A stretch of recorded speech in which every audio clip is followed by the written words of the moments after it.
Prologue. It is an awful thing for a child to learn that the monsters do not live under their bed, but in the hearts of others. It is an even harder lesson to learn that the scariest of all resides in your own mind. Those were two things Eloise learned quickly in life. The truth was, the world does not take kindly to things they do not understand, and she herself had been a mystery from the beginning, as no one quite knew what was wrong with her. Some simply said she was slower than the rest. Others said she had been coddled too much as a baby, and too much coddling leads to a troublesome child. One aunt simply thought Eloise was what she called an impertinent snob. Only her parents, her mother especially, could see that it was something more than slowness, or any of those things for that matter. The truth was, not even Eloise knew what it was that made her feel the way she did.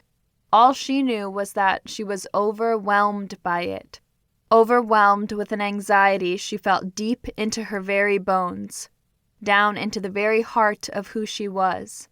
Sometimes she felt as though that was the entirety of her existence, an ocean of anxiety, waiting for the next wave to drag her deeper beneath its dark surfaces.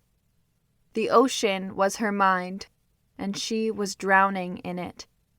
To slip beneath the water's surface had not been in her thoughts as she'd readied her bath, not even as she slipped her aching body into the steaming tub. Hand to her heart, she had wanted nothing more than to soak her muscles that were sore from the ever-present tension anxiety left her with. But, as was its custom, her mind slipped into darker places. Perhaps it was for that reason she chose to go the way she did, to slip beneath the water's surface with no intention of resurfacing. 18, her mind screamed. 18 years old and already so war-worn. Eloise couldn't say what it was that made her do it that day, though it was certainly not the first time her mind had dreamed up such awful things. So many times she had pondered the idea of ending her own life.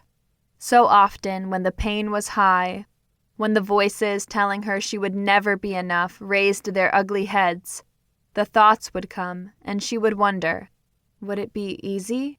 Could it take away all the awfulness she was feeling?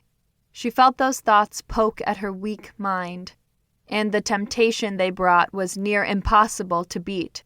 But, raised in a Bible-reading, church-going family, she knew the truth. To give in to such temptation would not relieve Eloise of her pain. That one simple truth was enough to hold her back each time, giving her the push she needed to move away. Until it didn't. Whether she no longer believed or simply didn't care, Eloise wasn't sure. All she knew in that moment was that she wanted to feel nothing at all. To keep listening to this audiobook, I've left you a link in the description so you can do it, at no cost thanks to Audible's 30-day free trial.